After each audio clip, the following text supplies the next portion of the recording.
এখন ঘড়িতে বাজে 4:35, যদিও ঘড়ি 10 মিনিট ফাস্ট আছে। তো এখন থেকেই আমি আমার ভিডিওটা শুরু করছি। আজকে 22শে জুন, অম্বুবাচী। তো আমরা ঘুম থেকে উঠে পড়েছি, রেডি হব, যাব পুজো দিতে। বাইরেটা দেখো তখনও খুবই অন্ধকার ছিল। তো যাই হোক, অলরেডি টেম্পো চলে গেছে ওয়াশরুম। আমি আর এখানে পূজা ব্রাশ করছি, পূজা তো তাকাতেই পাচ্ছে না।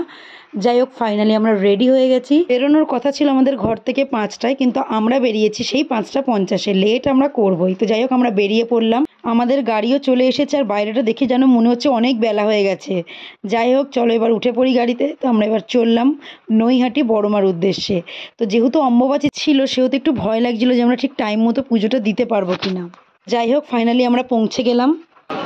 এখানে সব ডালা টালা নেওয়া হচ্ছে। দোকানটার নাম কি? সুন্দরী। আমাদের ডালা নেওয়া কমপ্লিট। আমরা নিয়েছিলাম 100 টাকার ডালা প্রত্যেকেই, আর সাথে মিষ্টি, ওটা আলাদা প্রাইস ছিল। তো যাই হোক, এখানে দেখো আমার মেশো একটা 108-এর পদ্মফুল বাড়ি থেকে বানিয়ে নিয়ে এসেছিলো বড়মাকে দেবে বলে। মাঝে একটা কথা না বললেই নয়, যেহেতু আমাদের 5টার সময় বেরোনোর কথা ছিল, আমরা বেরিয়েছি 5:50-এ। আমাদের এতটা লেট হয়েছে, তাই জন্য আমার মেশো কিন্তু দারুণ রেগে গেছিলো। মুখটা দেখে মনে হয় বোঝাও যাচ্ছে। তো লাইন পড়েছে বড়মাতে যাওয়ার জন্য। এখানে রাস্তা কত লাইন পড়েছে, প্রচুর লাইন পড়েছে।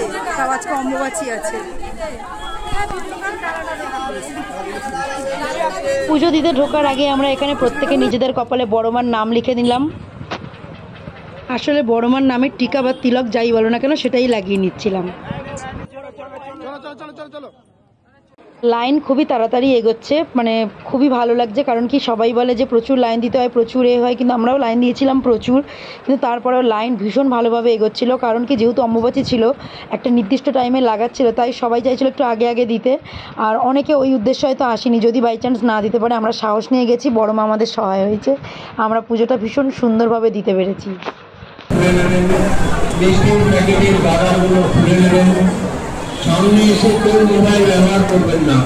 এখানে পুজো দেওয়ার সিস্টেমটা খুবই সুন্দর। তো পুজো দিয়ে বেরিয়ে দেখি ভীষণ বৃষ্টি হচ্ছে। আর এখানে দেখো, মানে আমাদের ভাগ্যটা এতটাই ভালো ছিল যে আমাদের সাথে সবকিছুই খুব ভালো ভালো হচ্ছিল। এখন বাজে 9:17। আমাদের পুজো দেওয়া কমপ্লিট। ধর্ম যার যার, বড়মা সবার। চলে আমরা এবার আমরা খাবো, খাওয়া দাওয়া করবো। তার আগে আমরা একটুখানি গঙ্গা জল ভরে নিয়েছিলাম। আর যখন আমরা এসেছিলাম 9টা নাগাদ পুজোটা দিয়ে, তখন এখানে কিন্তু জল ওঠেনি, মানে জোয়ারের জল তখনও আসেনি। আর 11টা নাগাদ জল দেখো পুরো উপচে উঠেছে। পুজো দেওয়ার পরে আমরা প্রত্যেকে প্রসাদ খেয়ে নিয়েছিলাম। তারপরে আমরা এখানে খেয়েছিলাম আখের রস। আর যেহেতু বৃষ্টি হয়েছিল, তাই ওয়েদারটা বেশ সুন্দর ছিল, ঠান্ডা ঠান্ডা। ঘড়িতে প্রায় 11:30 বেজে গিয়েছিল, তাই প্রচণ্ড জোরে খিদে পেয়েছিল। পেটেতে যেন মনে হচ্ছে একেবারে ইঁদুর দৌড়াদৌড়ি করছে, এতটা জোরেই আমাদের খিদে পেয়েছিল। তো আমরা এখানে এসেছিলাম খাওয়ার জন্য, অপেক্ষা করছি, কারণ কি আমাদের খাবারটা আসবে। আর এখানে দেখো আমার মেশোর রাগ তখনও পর্যন্ত কমেনি। আর বাকি কিন্তু সবার মুখে ভীষণ আসলে খিদে পেয়েছে, ওই জন্য মুখে হাসিটাও নেই, স্বাভাবিক। তো এখানে ফাইনালি আমাদের খাওয়া এসে গেছে। খাবারের মধ্যে ছিল লুচি, আর এখানে ছিল একটা নিরামিষ তরকারি। এটা ছিল সোয়াবিন আলু দিয়ে একটা তরকারি। খাওয়া দাওয়া শেষ করে আমরা খেয়াঘাটে নৌকা পেরোবো বলে গেছিলাম। কারণ কি, একটুখানি আমাদের হাতে সময় ছিল, আমরা একটু আরতি দেখতে চাইছিলাম। সেই জন্য আমরা ভাবছিলাম অতটা সময় ওখানে বসে কী করবো, একটু ঘুরে নিই। তো আমরা নৌকা করে এপার থেকে ওপারে গিয়েছিলাম। নৌকা বলতে এখানে যে স্টিমার না লঞ্চ যাই বলে, এটাতে করেই গিয়েছিলাম। জায়গাটা দেখতে লাগছিলো ভীষণই সুন্দর। আর ওই দূরে একটা ব্রিজও দেখা যাচ্ছিলো। সেই ব্রিজটা কী ব্রিজ জানি না, কোন্নগর ব্রিজ, হয়তো ভুলও হতে পারি।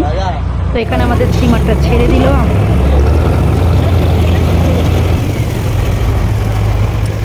তারপর ফিরে এসে আমরা আরতি দেখে দুপুর 3টের মধ্যে বাড়িও পৌঁছে গেছি। এখানে দেখো আমরা সবাই নেমে গেছি। এবার এক এক করে সব ঘরে গিয়ে ফ্রেশ হবো। আসলেই আমরা সবাই ভীষণ ক্লান্ত।